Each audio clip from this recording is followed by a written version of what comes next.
Halo, selamat datang kembali di podcast DTT Esport. Kita comeback lagi nih di 2022 setelah tahun lalu kita sudah bukan menyelesaikan ya, lebih tepatnya kita sudah cukup untuk mengembangkan ekosistem esports untuk Mobile Legends Ladies. Mungkin bagi kalian yang tahu ataupun kurang tahu bisa cek di channel YouTube kita bahwa kita berperan untuk mengembangkan ekosistem Mobile Legends Ladies pada tahun lalu. Nah, di tahun 2022 ini kita mau nyoba sesuatu yang baru. Makanya kita mengadakan turnamen namanya Dignity Ace Valorant. Jadi kita mengambil segmentasi game baru ya. Valorant, game PC FPS yang sangat terkenal secara worldwide. Dan kita mengadakan turnamen dalam skala ya amatir semi profesional lah. Dan kita baru menyelesaikan hari pertama. Nah, di samping gua ini mungkin kalian semua nggak asing ya. Salah satu caster hybrid, dia bisa jadi caster apapun, main caster game Battle Royale, MOBA. Nah, kali ini dia menjadi caster Dignity Ace Valorant turnamen. Ya, kita akan langsung kenalan dengan Arinal Snowy. Halo, ini caster hybrid banyak sih sebenarnya. MOBA bisa, Battleground bisa, terus FPS bisa, tinju pun gue casterin. Gila. Tapi kan ini ya, capek kali ya knowledge banyak game gitu. Ya, karena kalau banyak game memang ada knowledge yang memang harus belajar gitu loh. Dan gue suka dengan mempelajari semua game. Dan kebetulan memang yang gue tekunin sekarang itu ya yang gue seneng, game yang gue seneng gitu. Jadi gue enjoy untuk belajar. Dan apalagi buat gue termotivasi banget dengan caster-caster yang udah gede sekarang, udah senior lah bisa dibilang. Jadi gue harap sih ya mudah-mudahan someday gue bisa menjadi yang kayak mereka gitu. Nah, gue kan seperti yang gue tahu, lu tuh pernah nge-cast Valorant kan ya? Yes. Di tahun lalu ya. Apa sih yang menjadikan dasar lu tuh pengen menjadi caster Valorant, dan kapan lu pertama kali nge-cast Valorant? Kenapa gua nge-cast Valorant kebetulan memang diajarin juga sama teman-teman gitu loh. Dan ada game baru Valorant, dan ternyata memang dari Valorant ini beda dengan FPS yang lainnya, yang dimana mereka tuh kayak udah ngasih kebebasan banget dengan playernya, mau itu jadi pro player, mau itu jadi caster, karena ya seperti pada FPS pada umumnya gitu loh, yang dimana kayak kita tembak-tembakan tapi kebanyakan malah yang diusut adalah pro playernya tapi bukan casternya juga. Dan dengan adanya suatu lobby ini, mereka bebas berkarya, kayak bisa buat scrim, bisa ngelatih juga untuk jadi caster, bisa ngelatih juga pemahamannya jadi coach gitu loh. Jadi banyak banget. Caster pertama gua di Valorant itu saat berada di Liga Game. Waktu itu Liga Game Arena kalau nggak salah, Valorant yang pertama. Itu banget pertama, karena bahkan sebelum ada official aja Liga Game udah ngebuat. Itu tuntutan apa gimana awalnya tuh? Apa ditunjuk lu harus nge-cast Valorant, belajar lu, atau gimana lu emang udah suka gamenya? Ayo dong kasih gue kesempatan buat nge-cast. Yes, gue rada waktu itu jujur itu adalah ego gue juga, yang dimana kayak gue mau membuktikan kalau gue ini bisa loh di suatu game, bisa berkarya juga, gue bisa lebih membuktikan kalau gue tuh bisa lebih dapat progresnya gitu loh. Ini loh progres gue selama ini gitu loh, selama belajar di Liga Game waktu itu. Dan ternyata benar aja di Valorant. Ya gue berdoa juga sih waktu itu, mudah-mudahan ini adalah langkah gue dan rezeki gue gitu loh di Valorant ini gitu loh. Dan alhamdulillah banyak juga yang ya lumayan suka lah gitu.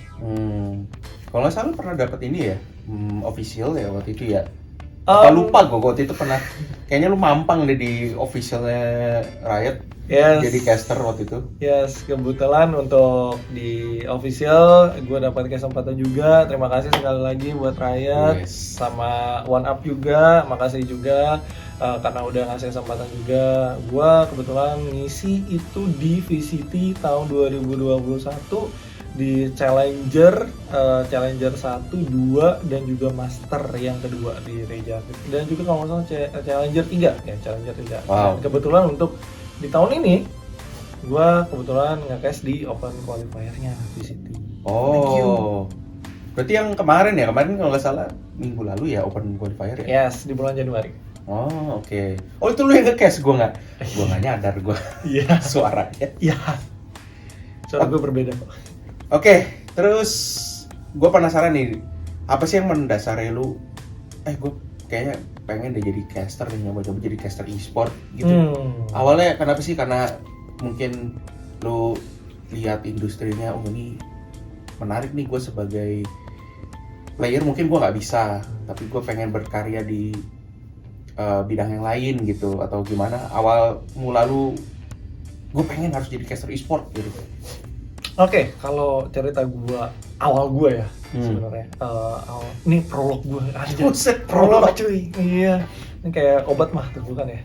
Oke, jadi untuk prolog gue sendiri ceritanya awalnya kenapa jadi mau jadi caster, itu awalnya itu gue main Dota. Karena waktu itu gue ya lagi sedang gencar-gencarnya Dota 2. Ya, gitu. gue tahu.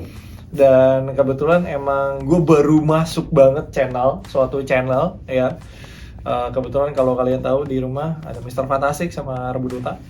Dan kebetulan di situ, di chat-chat itu kebetulan emang banyak yang bikin lobby.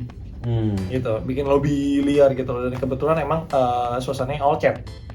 Jadi gue masuk ke sana, ternyata gue denger nih orang jadi komentator ternyata. Ada satu orang yang jadi komentator di lobby itu. Dan gue ngerasain, oh ternyata ini loh rasain nontonin orang yang nge-cash. Dan gue merasa tertarik. Ini jauh sebelum ada Mobile Legends, jauh sebelum ada PUBG Mobile, dan sebelum ada Valorant bahkan gitu. Dan gue merasa tertarik gimana cara membuat hype, gimana cara membuat penonton itu dikduk gitu loh akan gamenya, akan serunya game gitu loh, dengan pembawaan dan suara kita gitu loh. Dan itu yang membuat gue menarik. Mimpi gue dulu banget ya, itu ya gue bisa mendukung Indonesia di kancah internasional di bidang caster sih. Itu mimpi gue yang mungkin belum terwujud. Belum terwujud, bisa lah. Tapi ini ya, berarti lebih merasa excited menjadi seorang caster pada saat itu dibanding gue pengen coba jadi player dulu deh, nyoba dulu. Gitu. Jadi langsung aja udahlah, gue main game nggak terlalu jago, tapi secara knowledge gue lumayan tahu. Jadinya lu lebih ke arah sana gitu. Oke, gue mau coba belajar jadi komentator deh. Gue ngerti gamenya, gue pengen membuat gimana caranya satu match itu, wah gila seru banget di casterin sama dia. Itu dia, karena gue ngerasa gue sendiri nggak punya tim gitu deh. Jadi ya mohon maaf ya gitu. Jadi ya udahlah, kita solo karir aja di caster gitu. Dan kebetulan memang di zaman 2014-2015 awal gue merintis juga kan, kayak belum banyak caster juga ya. Mungkin caster senior ada gitu loh, tapi mungkin masih berpaku sama Dota gitu. Dan kebetulan emang belum ada caster di game-game lain yang terkenal di Indo gitu. Dan kebetulan emang ada game yang udah mulai bermunculan sejauh ini gitu loh. Dan gue belajar, oh ini ya, gue sering denger ini ya, dan gue suka gitu loh. Dan gimana gue di posisi dia. Menarik. Itu menarik sih. Orang biasanya kalau kita denger yang jadi caster nih, setelah beberapa caster dia udah nyoba jadi player, akhirnya merasa nggak cocok, banting setir jadi caster. Kalau lu emang udah dari setnya, gue pengen komentatorin game supaya gimana cara orang gila di match itu rame banget nih di casterin sama dia. Iya, betul. Dari caster dulu mau jadi pro player. Wah, sangat sulit. Waduh, sangat sulit. Sangat sulit. Oke, kan ini kan kita Dignity ngadain turnamen Valorant nih. Kan Valorant kan kalau Ariel tahu kan game yang FPS yang sekarang lagi worldwide ya, terkenal banget ya. Bagi kita tahu ya, VCT kemarin kan yang diselenggarakan secara offline itu kan keren banget. Keren banget. Nah, menurut lu sebagai caster, pandangan lu gimana sih prospek Valorant ke depannya? Ya, menurut pendapat lu, entah mungkin dari kacamata di scene globalnya ataupun di scene lokalnya, menurut lu gimana sih prospek Valorant itu? Kalau menurut gue malah jauh lebih berkembang kalau untuk sekarang ya, karena melihat dari VCT tahun lalu juga udah menggelegar di mana-mana, sampai ke dunia gitu loh, dan excited banget gitu loh untuk dinanti gitu loh. Dan gue juga melihat dengan adanya ya third party turnamen seperti ya kayak Dignity X Valorant turnamen ini, ya gue rasa yang ini wadah yang bagus dan wadah yang cocok untuk tim komunitas gitu loh ya. Berusaha untuk melebihi kemampuan mereka gitu loh, karena bisa dibilang kalau misalkan ya panggung mereka ini, mereka lagi nyari panggung gitu loh. Dan VCT itu yang turnamen official itu mungkin punya celah untuk mereka masuk ke playoff ataupun grand final ataupun juara gitu loh. Tapi kemungkinan itu kecil karena mereka belum ada jam terbang yang tinggi seperti tim-tim yang besar gitu loh. Dan ini adalah wadah yang cocok banget pastinya untuk tim komunitas. Kalau dari secara scene globalnya sendiri, menurut lu gimana Valorant itu? Apakah nanti tahun depan bakal lebih bigger dari LOL atau gimana? Menurut kacamata lu gimana nanti ke depannya? Gue tanya dulu. Pandangan, sorry, dari pandangan lu. Kok gue nih kacamata? Oke, jadi kalau dari pandangan gue, sebenarnya juga dari official sendiri ya. Kalau kita ngomongin tentang official sendiri, VCT aja untuk challenger sekarang, untuk kemasannya sendiri, challengernya saya aja itu bukan saya sekarang. Dulu saya di tahun 2021, sekarang itu beda. Ada Oceania juga yang masuk, ada Hong Kong, Taiwan juga masuk. Jadi ini makin luas lagi. Jadi penantang dari seluruh dunia akan berhadapan juga dengan saya, yang kita bisa bilang kita bangga juga jadi salah satu negara di SEA ya, karena SEA merupakan salah satu peminat Valorant tertinggi di dunia. Yes, dan yang cukup mengejutkan ternyata ini ya, bahwa Indonesia ya medium lah ya, maksudnya jago tapi ya belum levelnya beberapa negara SEA yang lainnya ya. Cuman sudah diperhitungkan banget, tapi sangat diperhitungkan sekali ya di kancah. Gue apresiasi banget buat teman-teman juga yang udah membela Indonesia, mengibarkan bendera Indonesia juga di kancah internasional, seperti kayak di Valorant Master ataupun Challenger saya, itu udah luar biasa banget gitu loh. Dan ya memang kalian layak banget untuk mendapatkan ya tempat di Champions mungkin nanti di tahun depan, ya who knows gitu loh. Kalau mungkin saja itu terjadi, gue sangat amat bangga. Indonesia sangat amat bangga punya player seperti kalian. Semoga ada ini ya, apa, Olimpiade. Amin. Ataupun ya apa sih yang pekan olahraga nasional deh. Antar daerah dulu deh. SEA Games, bukan. SEA Games. Oh ya, SEA Games ya. Pak. PON, SEA Games ya, semoga pemerintah bisa mewujudkan ya. Maksudnya seperti kita ketahui bahwa ini agak OT bahwa game PC kayaknya lagi kurang diperhatikan sekali ya untuk untuk menjadi cabang olahraga e-sport ya. Sekarang kan ya mobile is about mobile. Betul. Tapi mereka nggak tahu kayak tadi ini contoh Valorant, ada Onyx Boom yang udah kemana-mana dia turnamen, ikut sana sini di kancah dunia, kancah SEA.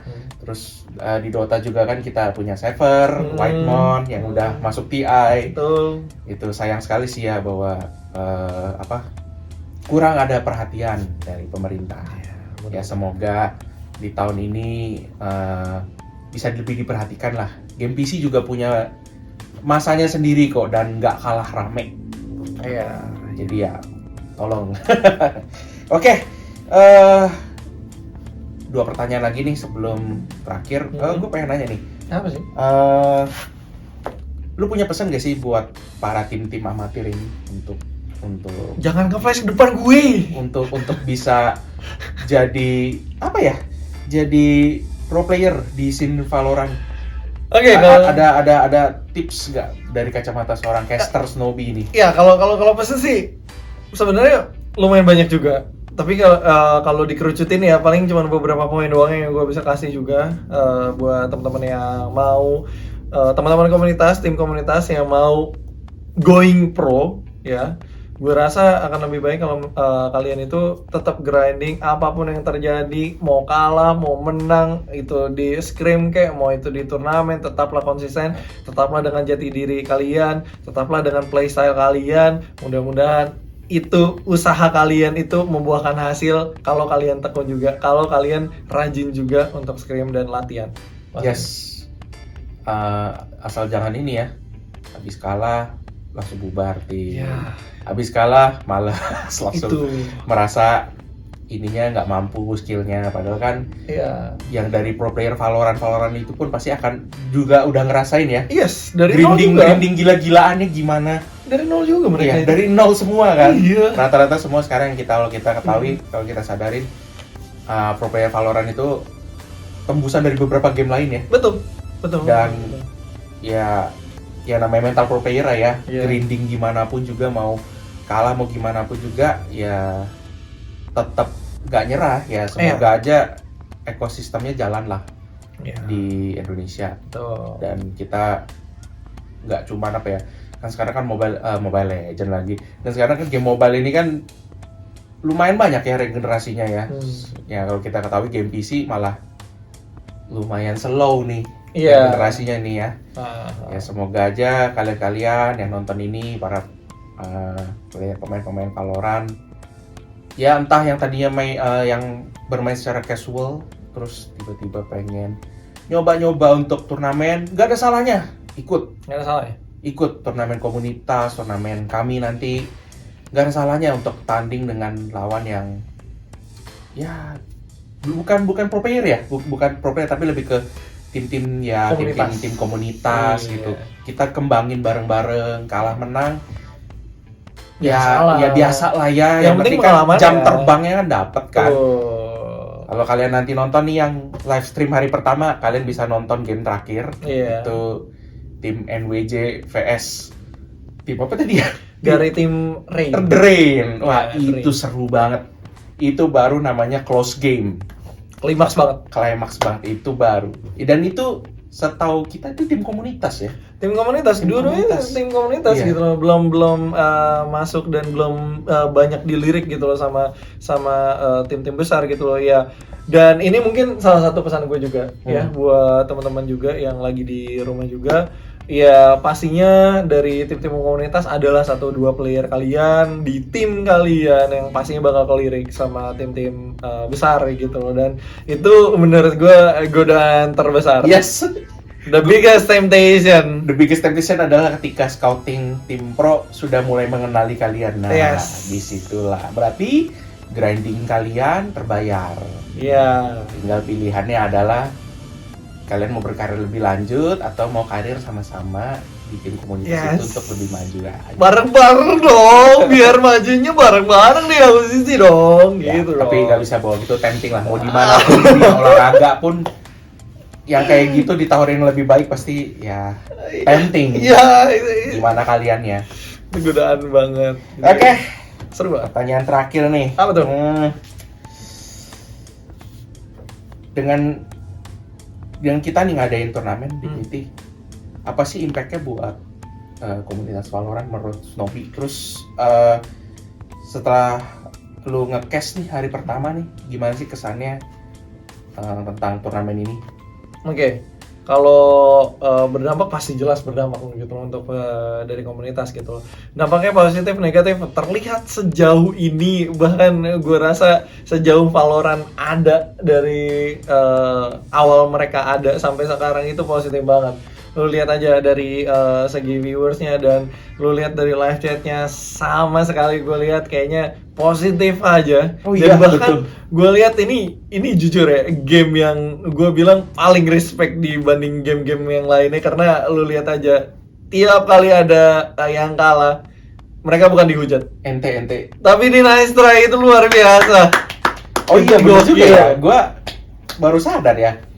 Respect. Setiap live stream maupun VCT official ini ya, nggak jarang banget ada yang nge-flaming ya.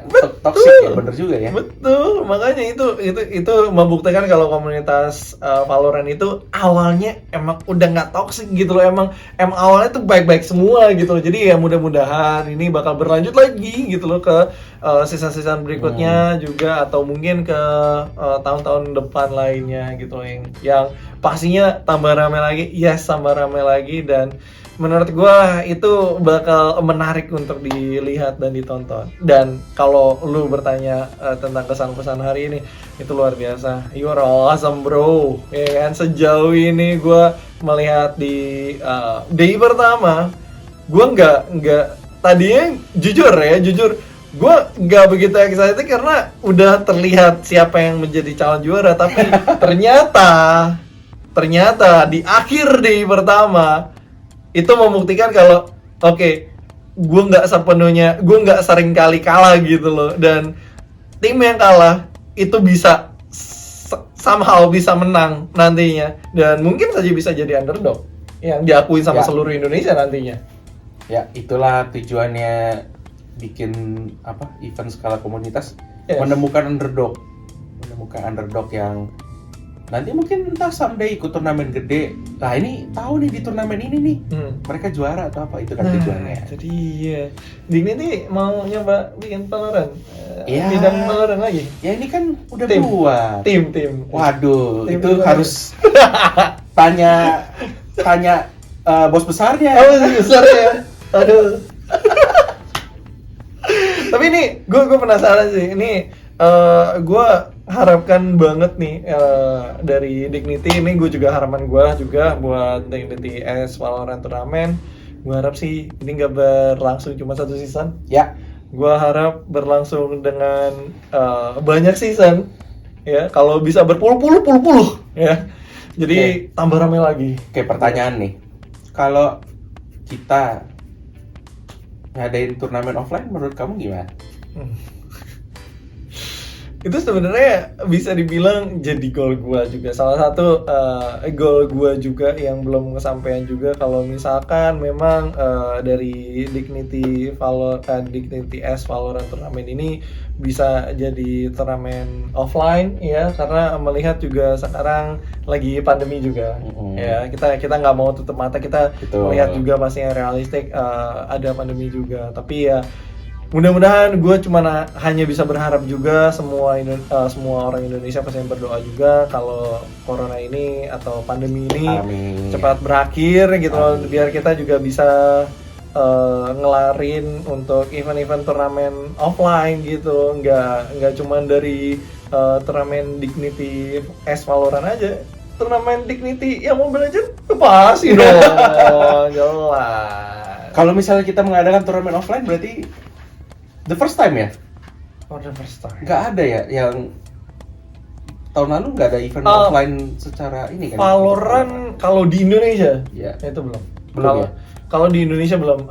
Even untuk di official aja belum, untuk satu kandang, belum untuk satu panggung gitu. Satu panggung belum ada, karena di VCT sendiri cuman master dan juga master dan juga champions itu yang main di offline, ada panggungnya. Yang di Berlin itu bukan sih? Yes, di Berlin, di Reykjavik itu emang offline posisinya, dan itu gak ada penonton. Oh iya, tentu dengan Nggak ada penonton. dengan ini protokol kesehatan kan tentu Betul, kan, betul, untuk mencegah hal yang tidak diinginkan. betul. Tapi kalau misalnya pun pengen ya diadakan event turnamen offline ya itu tadi syarat Iya. utamanya ya tidak ada penonton. Itu nggak apa-apa, Tuh. nggak Nggak apa-apa. masalah. Nggak masalah. Yang penting udah proud juga kan kita sebagai warga Indonesia ini pertama kalinya untuk ngebuat offline gitu loh. Itu udah kebanggaan tersendiri, apalagi kalau di dekat rumah gua di Cibitung, wah, pasar induk jadi pilihan pertama. Amin. Ditunggu guys. Siapa Iya. tahu kita bisa kami dari Dignity Project Esport bisa mengadakan turnamen offline Valorant. Nah, Ingat pada saat WSC kemarin kami ya bukan gimana tapi ya kita waktu itu the first offline stage untuk turnamen Mobile Legends Ladies ya, semoga kita di tahun ini juga bisa ngadain turnamen offline untuk Valorant untuk bisa mengembangkan ekosistem e-sport di Indonesia. Jadi tolong doanya semoga semuanya lancar. Oke guys, sampai segini dulu podcast episode berapa gue lupa. saking ini ya pokoknya episode perdana di tahun 2022 ini. yes. Nama gue Aloy sebagai host di sini. Dan Arina, gua, Snobby. Andrew Garfield. Iya dari ini Andrew Garfield dulu. Oke, Ganti. kita mohon pamit sampai bertemu di podcast selanjutnya. See you. See you.